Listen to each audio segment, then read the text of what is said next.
ஒரு நாள் நானும் என் பேத்தி என்னென்ன பண்ணுறோன்னு பார்க்கலாமா. ஃபஸ்ட்டு எல்லாருக்குமே வந்து லஞ்சு பேக் பண்ணி கொடுத்துருவேன். அதுக்கப்புறம் மிச்சம் மீதி இப்படி தான் இருக்கும்.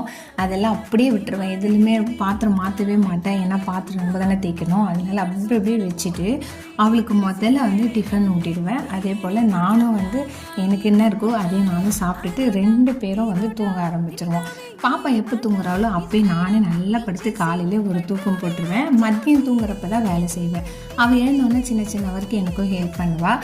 கொஞ்சம் வேலை இருக்க எல்லாமே முடிச்சுட்டு அதுக்கப்புறம் அவளை குளிக்க வச்சுருவேன். முதல் வேலையை அதுதான். பாப்பா வந்து குளிக்கிறதுக்கெலாம் ஆடெல்லாம் பிடிக்க மாட்டாள். அவளுக்கு தண்ணி நாளாக ஊற்றுனாலே ரொம்ப ஜாலியாக குளிச்சுட்டு ரெடி ஆகிடுவாள்.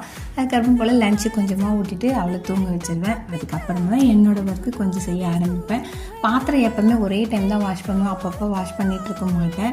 ஈவினிங் போல் 2 பேரும் நல்லா விளையாடிட்டு சின்னதாக வாக்கிங் போயிட்டு அதே போல் ஃப்ரெண்டு வீட்டுக்கு கொஞ்சம் நேரம் கூப்பிட்டு போயிட்டு வந்துடுவேன். பாய்.